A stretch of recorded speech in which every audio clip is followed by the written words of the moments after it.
ሓይልታት ፋኖ መስተንክራዊ ዓወት ከም ዝሓፈሱ ተገሊጹ ኣብ ከባቢ ደጋዳሞት ፈረስ ቤት ከቢድ ዝተባሃለ ውግእ ትማሊ ክካየድ ከም ዝወዓለ ንምፍላጥ ተኻይደሎ ዝወፁ ሪፖርታት ከም ዘመላኽትዎ ሓይልታት ሰራዊት ፋኖ ብርክት ዝበለ ጽዋራት ካብ ሓይልታት ብልጽግና ከም ዝመንዝዑ ዝተገለጸ እንትኾን ብልጽግና ካብ ሓይልታት ፋኖ ብተደጋጋሚ ንዝፍንዎ ዘሎ መጥቃዕቲ ንምምካት ድማ መካናይዝድ ሓይልን ከይተረፈ ኣብ ከባቢ ደጋዳሞት ኣዋፊሩ ኣንጻር ሰራዊት ፋኖ ክዋጋእ ከም ዝወዓለ ተገሊጹ ኣሎ። ይኹን እምበር ብጋዕ ገልጠም ዝምካሕ ስርዓት ብልጽግና ኣብዚ ውግእ እዚ መካናይዝድ ሓይሉ ዋላ እኳ እንተሰለፈ ካብ ወታደራዊ ክሳራ ክድሕን ከም ዘይከኣለ እዩ ካብ ክልል ኣምሓራ ዝወፅእ ዘሎ ሓበሬታ ዘመላኽት። ሓይልታት ፋኖ ካብ ቀረባ እዋን ጀሚሮም ዝፍንውዎ ዘለው ኣዝዮም ጽኑዓት ዝተባሃልሉ መጥቃዕትታት ኣብ ልዕሊ ብልጽግና ከቢድ ዝተባሃለ ዋጋ ይኽፍሉ ከም ዘለው ንምፍላጥ ተኻኢሉ። ስርዓት ብልጽግና ኣብዚ ሕጂ እዋን ብሓይልታት ፋኖ ዝገጥሞ ዘሎ ከቢድ ወታደራዊ ክሳራ ማዕለያ ዘይብሉ ሰራዊት ከዋፍሩ ዋላ እኳ እንተፈተነ ብዘይ ዝኾነ ለውጢ ይቕጽል ኣሎ። ፋኖ ምስ ሓይልታት ትግራይ ጽምዶም ጅማሩ ስዒቡ ድማ ተወሳኺ ርእሲ ሕማም ኮይኑዎ ከም ዝርከብ ዝወፅእ ዘሎ ሓበሬታ የመላኽት። እቲ ኣብ ደጋዳሞት ዝተርኣየ ወታደራዊ መጥቃዕቲ ሓይልታት ፋኖ ድማ ሓይልታት ብልጽግና ቅድሚ ሕጂ ንፋኖ ብሽም ሽፍታ ከናእስዎ ንዝፍትንዎ ዝነበሩ ፕሮፓጋንዳ ወፍሪ ዝቐየረ ዝተባሃለሉ ወታደራዊ ክሳራ ክጉልብዎ ክኢሎም ኣለዉ። እዚ ከምዚ ኢሉ እንከሎ ኣቦ ወንበር ሕወሓት ዶክተር ደብረጽዮን ገብረ ሚካኤል ትማሊ ኣብ መቐለ ምስ ህዝቢ ኣብ ዝገበሮ ዘተ ጽምዶ ምስ ኤርትራ ዘሎ ዝምድና ብሰነድ ዝተደገፈ ውዕል ከም ዘለዎ ገሊጹ። ዶክተር ደብረጽዮን ኣብ መልእኽቱ ኣብ ሰነድ ተመሲሪትና ኢና ንሰርሕ ዘለና ንስርዓት ብልጽግና ንምውጋድ ሓቢርካ ምስራሕ ግልጽ እዩ። ካብ ዝሓለፈ ጌጋታት ተማሂርካ ሓቢርካ ምስራሕ ንኹሉ የድሊ። እታ ፆታ ኣብ ትግራይ ጥራሕ ኣይኮነትን ዘላ ናይ ኩላትና እያ ኢሉ። ኣብዚ ቀረባ ግዜ ጉጅለ ሑቲ የመን ንመራኸብ ኢትዮጵያን ኡጋንዳን ዝምልከት ጽኑዕ መጠንቀቕታ መሓላሊፎም ኣለዉ። ሑቲ መራኸብ ኢትዮጵያ ይኹና ናይ ኡጋንዳ ብመስመር ቀይሕ ባሕሪ ብፍላይ ድማ ብኣፍ ደገ ባብኤል መንደብ ክሓልፋ ከም ዘይፍቀደልን ኣፍሊጦም። እቲ ሑቲ ነዚ ስጉምቲ ዝወሰደሉ ምክንያት ኢትዮጵያን ኡጋንዳን ምስ እስራኤል ሕቡራት መንግስታት ኣሜሪካን ሕቡራት ኢማራት ዓረብን ሚስጥራዊ ወታደራዊ ይኹን ፖለቲካዊ ምትሕግጋዝ ይገብራ ኣለዋ ብዝብል ክስ እዩ። እቶም መራሕቲ ሑቲ ከም ዝገለጽዎ መራኸብ እዘን ሃገራት ኣብ ቀይሕ ባሕሪ ምንቅስቓስ ገይረን ከም ዒላማ ወታደራዊ መጥቃዕቲ ክውሰዳ ምዃነና ጠንቂቖም ኣለዉ። እዚ መጠንቀቕታት ዝመጽእ ዘሎ ኣብ መንጎ ኤርትራን ግብፅን ሶማልን ሓድሽ ናይ ምክልኻል ጸጥታን ስምምዓት ኣብ ዝግበረሉ ዘሎ እዋን እዩ። እዚ ድማ ንኢትዮጵያ ኣብ ቀይሕ ባሕሪ ንኽትረኽቦ እትደሊ ኣፍ ደገ ባሕሪ ዝያዳ ዘጸግም ክኸውን ከም ዝኽእል ይግመት። ብሓፈሻ ሑቲ ንመራኸብ ኢትዮጵያ ከም መሳርሒ ናይቶም ጸላእትና ዝብልዎም ሓይልታት እስራኤልን ኣሜሪካን ገይሮም ስለ ዝርእይዎም እቲ ናይ ባሕሪ መስመር ንኢትዮጵያ ዕጹው ክኸውን ከም ዝኽእል እዩ እቲ መልእኽቲ። ማእከላይ እዚ ሕቡራት መንግስታት ኣሜሪካ ኣብ ልዕሊ ኢራን ሓድሽ ናይ ማዕበል መጥቃዕቲ ኣካይዱ። እዚ ስጉምቲ እዚ ኣሜሪካ ኣብ ልዕሊ ወታደራዊ ትካላት ኢራን ንትሽዓተ ተኸታተልቲ ለይትታት ዘካየዶ ቀጻሊ መጥቃዕቲ ሓደ ኣካል እዩ። እቲ መጥቃዕቲ ብቐንዱ ዘተኮረሉ ዕላማ ኢራን ኣብ ቀይሕ ባሕርን መጻወ ሆርሙዝ ንግዳዊ መራኸብ ንምጥቃዕ ትጥቀመሎም ወታደራዊ መሳርሒታት መኽዘናት መጥቃዕቲ ዝፍነወሉ ቦታታትን ንምድምሳስ እዩ። ኢራን ኣብ መጻወ ሆርሙዝ ዝንቀሳቐሳ ንግዳዊ መራኸብን ሲቪላዊ ባሕረኛታትን ብተደጋጋሚ ዕላማ ብምግባር ንኣህጉራዊ መስመር ንግዲ ሓደጋ ተእቱ ብምህላዋ ኣሜሪካ ነዚ ስግኣት እዚ ንምዕጋት ወሲናቶ ዘላ ስጉምቲ እዩ። እቲ መጥቃዕቲ ነቶም ኣብ ባሕሪ ዝሰርሑ ሲቪላውያን ባሕረኛታት ካብቲ ብወገን ኢራን ዝፍኖ ናይ ድሮንን ሚሳኤልን መጥቃዕቲ ንምክልኻል ዝዓለመ እዩ። እዚ ንትሽዓተ ለይትታት ዝቐጸለ መጥቃዕቲ ኣሜሪካ ኣብ ልዕሊ ኢራን ዝሓዘቶ ሓድሽ ናይ ብቕዓት ምድኻም ስትራቴጂ ዘርኢ እዩ። ኢራን ኣብ መጻወ ሆርሙዝ ዘለዋ ምንቅስቓስ ንምቁፅጻር ንሑቲ ትህቦ ወታደራዊ ድጋፍ ንምብታነን ዝዓለመ መሰርሒት ምዃኑ ተንተንቲ ይገልጹ። መጻወ ሆርሙዝ ንዓለማዊ ቀረብ ነዳዲ ኣዝዩ ወሳኒ ብምዃኑ እዚ መጥቃዕቲ እዚ ነቲ ዞባዊ ምስሓብ ናብ ዝለዓለ ጠርዚ ከብጽሖ ከም ዝኽእል ስጋታት ይረአ ኣሎ። ይኹን እምበር ማእከላይ እዚ ኣሜሪካ ነቲ መስመር ባሕሪ ንግዲ ክፉት ንምግባርን ምርጋእ ንምምጻእን ዘለዎ ቆራጽነት ገሊጹ ኣሎ። እዚ መጥቃዕቲ ዝካየድ ዘሎ ኤርትራን ግብፅን ሶማልን ምስ ኣሜሪካ ብምውሃድ ጸጥታ ቀይሕ ባሕሪ ንምሕላው ዝምክሩሉ ዘለዉ እዋን እዩ። ኣሜሪካ ንኢራን ኣብ መጻወ ሆርሙዝ ክትወቕዓን ከላ ነቲ ብኢራን ዝድገፍ ምንቅስቓስ ሑቲ ኣብ ቀይሕ ባሕሪ ንምድኻም እውን ዓብዪ ሓገዝ ከም ዘለዎ ይእመን። እቲ ሎሚ ዝተኻየደ መጥቃዕቲ ኢራን ንኣህጉራዊ ጸጥታ ባሕሪ ተስዕቦ ዘላ ብድሆ ንምክልኻል ዝተወሰደ ስጉምቲ ኮይኑ ኣሜሪካ ወታደራዊ ዓቕሚ ኢራን ስካብ ዝዳኸም እቲ ስርሒት ክቕጽል ምዃኑ ኣመልኪት ኣላ። እዚ ከምዚ ኢሉ እንከሎ ሓለዋ ሰውራ ኢራን ሎሚ ኣብ ዘውፅኦ መግለጺ ኣብቲ ዘይውሕዝ ተባሂሉ ዝተሰመየ መጻወ ሆርሙዝ ክሓልፋ ዝፈተና ክልተ ታንከር ነዳዲ ብባርዕ ከም ዝተፈንጀራ ኣፍሊጡ።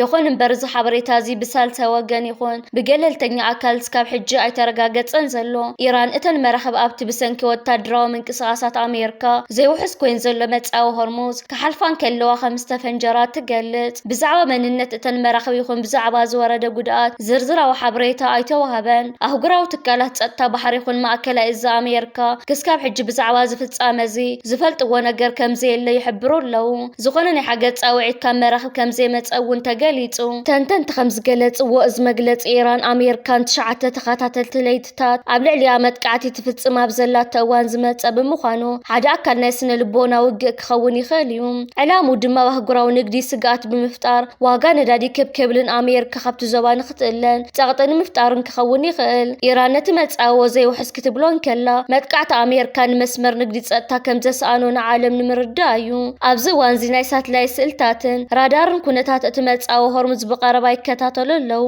ክስካብ ሕጂ ዝተረኣየ ናይ ባርዕ ምልክት የለን እዚ ሓበሬታ ሓቂ እንተኾይኑ ንዓለማዊ ዕዳጋ ነዳዲ ዓብዪ ዕንቅፋት ክፈጥር ከም ዝኽእል ይግመት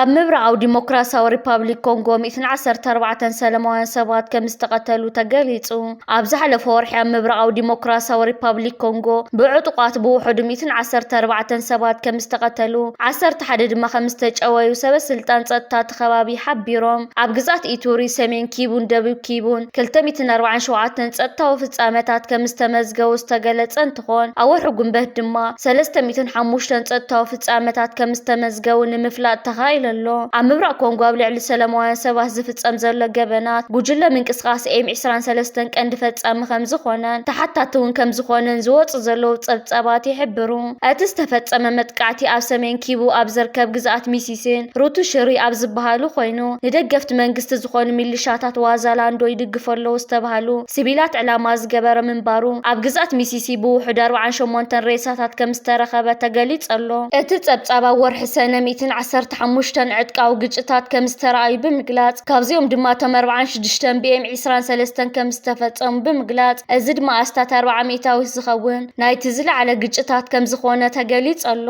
እዚ ናይ ትማሊ ምንቅስቓስ ኪዳን ዲሞክራሲያዊ ሓይልታት እውን ኣብ ኮንጎን ሲቪላት ህዝብታት እታ ሃገር ዓብዪ ስጋት ኮይኖም ዝቐጸሉ እንትኾኑ ኮንጎ ሓንቲ ካብቶም ዝነውሐ ዝተሓላለኸ ግጭትን ከቢድ ሰብኣዊ ቅልውላው ዘጋጠመን ሃገራት ከም ዝኾነት እውን ይንገር ኣሎ ከም ሳዕቤን ድማ 7 ሚልዮን ሰባት ከም ዝተመዛበሉ ውድብ ሕብራት ሃገራት ዝዘርግሖ ሓበሬታ የመላኽት እዚ ከምዚ ኢሉ እንከሎ ካብ ምዕራብ ትግራይ ዘስክፍ ዜና ተሰሚዕ ኣሎ ብልጽግና ብርክት ዝበላ ነፈርቲ ውግእ ኣብ ሰማያት ምዕራብ ትግራይ ክዝምብያ ይገብር ከም ዘሎ ተገሊጹ ብፍላይ ኣብ ዝሓለፉ 3-4 መዓልታት ተመሳሳሊ ምንቅስቓሳት ክስካብ ሎሚ መዓልቲ ይርአ ከም ዘሎ ተገሊጹ እዘን ነፈርቲ ውግእ ኣብ ምዕራብ ትግራይ ዝገብረኦ ዘለዋ ምንቅስቓስ ዕላምኡ እንታይ ከም ዝኾነ ንጹር ኣይኮነን ቅድም ክብል ብድሮናት ኣብ ምዕራብ ትግራይ ሰፊሕ ምንቅስቓስ ከካይድ ዝጸንሐ ስርዓት ብልጽግና ሕጂ ድማ ነፈርቲ ውግእ ናብቲ ከባቢ ብምውፋር ቢያርዕድ ከም ዘሎ ተገሊጹ ኣሎ ሓይልታት ብልጽግና ኣብቲ ከባቢ ብርክት ዝበለ ሰራዊት ካብ ምውፋር ብተወሳኺ ዘብዐ ተከዘ ብዝብል ዝተደራጀወ ናይ ጥፍኣት ሓይላ ምድላውን ምጥንኻርን እውን ብርክት ዝበለ በጀት ተመዲቡ ይሰርሕ ከም ዘሎ ንምፍላጥ ተኻኢሉ ኣሎ ኣብ ምዕራብ ትግራይ ብርክት ዝበሉ ግፍዕታት ክፍጽሙ ጸንሑ ከምኒ ኮሎኔል ደመቀ ዘውዱ ዝበሉ ውልቀ ሰባት ድማ ኣብቲ ዞባ ህዝቢ ኣብ ጎኖም ክስለፍ ዝተፈላለየ ጻዕርታት ዋላ እኳ እንተገበሩ ውጽኢት ከምጽኡ ኣይከኣሉን ገለ ኣባላት እቲ ዘብዐ ተከዘ ድማ ዝሓዝዎ ኣጽዋር ብምሻጥ ነቲ ከባቢ ለቂቖም ይጠፍኡ ከም ዘለዉ ንምፍላጥ ተኻኢሉ ኣሎ ሚኒስተር ጉዳያት ወፃኢ ኤርትራ አቶ ዑስማን ሳልሕ ዝመርሕዎ ላዕለዋይ ልኡኽ መንግስቲ ኤርትራ ምስቲ ኣብ ጉዳይ ኣፍሪቃን ዓረብን ዝሰርሕ ፍሉይ ኣመኻሪ ፕሬዚደንት ሕቡራት መንግስታት ኣሜሪካ ዶናልድ ትራምፕ ዝኾነ ሚስተር መስዑድ በውለስ ኣብ ከተማ ካይሮ ወግዓዊ ርክብ ኣካይዱ እቲ ርክብ ብቐንዱ ዘተኮረሉ ጉዳይ ኣብቲ ብኣዝዩ ተሃዋሲ ኩነታት ዝሓልፍ ዘሎ መስመር ቀይሕ ባሕሪ እዩ እቲ ኣብ ካይሮ ዝተኻየደ ርክብ ሚኒስተር ዑስማን ሳልሕን መስዑድ በውለስን ኣብ ዞባ ቀርኒ ኣፍሪቃ ሓድሽ ፖለቲካዊ ሚዛን ዝፈጠር ኮይኑ ተረኺቡ ኣሎ ዝተፈላለዩ ወታደራውያን ተንተንቲ ከም ዝገለጽዎ ኣሜሪካ ነቲ ሕቲ ኣብ ቀይሕ ባሕሪ ዝፈጥሮ ዘሎ ዘይምርጋእ ንምዕጋት ንሓይሊ ባሕሪ ኤርትራ ብዘመናዊ መሳርሕን ቴክኖሎጂን ክትዕጥቆ ተኽእሎ ከም ዘሎ ይሕብሩ እቲ ስምምዕ ንሓይሊ ባሕሪ ኤርትራ ዘመናዊ መራኸቢ ውግእ ምዕዳልን ንመስመር ቀይሕ ባሕሪ ብብቕዓት ክቆጻጸር ዘኽእሎ ስልጠናን ድጋፍን መሃብ ዘጠቓልል ክኸውን ከም ዝኽእል ይግለጽ ኣሎ ብተወሳኺ ኣብ ዝሓለፈ እዋን ዝተፈራረምዎ ኣብ ዶባት ኤርትራ ነዳዲ ንምውፃእ ዝኽእል ስምምዕ ንኤርትራ ዓብዪ ቁጠባዊ ዓወት እዩ እዚ ፕሮጀክት እዚ ንኤርትራ ርእሳ ዝኸኣለት ናይ ጻዓት ሃገር ክትከውን ጥራሕ ዘይኮነስ ኣብቲ ዞባ ዘለዋ ጽልዋ ዝያዳ ከዓዝዝ ዝገብር እዩ። ኣሜሪካ ምስ ኤርትራ ጉዳይ ነዳዲ ክትስማዕማዕ ከላ ነቲ ዞባዊ ምርግጋእ ንኤርትራ ከም ቀንዲ ዓንዲ ሕቖት ሪኣ ከም ዘላ ዘርኢ እዩ። ጽልዋን ምንቅስቓስን ሕቲ ንኣህጉራዊ ንግዲ ዓብዪ ስጋኣት ኮይኑ ኣብ ዘለወሉ እዋን ኤርትራ ብሰንኪ ስትራቴጂካዊ ኣቀማምጣ እታ እንኮ ጽኑዕ ጸጥታ ከተውሕዝ ትኽእል ሃገር ኮይና ትረአ ኣላ። ክልቲኦም ወገናት ሰላምን ምርግጋእን ቀይሕ ባሕሪ ንምውሓስ ውህድን ኣድማዓን ዝኾነ ናይ ሓባር ስራሕ ንምስላጥ ተሰማሚዖም ኣለው። እዚ ድማ ኤርትራ ኣብቲ ዞባ ዘለዋ ስትራቴጂካዊ ቦታ ብኣሜሪካ ተፈላጥነት ይረክብ ከም ዘሎ ዘርኢ እዩ። መስዑድ በውለስ ኣብ ማሕበራዊ መርበብ ኤክስ ኣብ ዘርጎ ሓበሬታ ምስ ልኡኽ ኤርትራ ብዝተፈላለዩ ዞባዊ ጉዳያት ምርድዳእ ከም ዝተበጽሐን ኣሜሪካ ምስ ኤርትራ ብሓባር ንምስራሕ ድልውቲ ምዃናን ገሊጹ።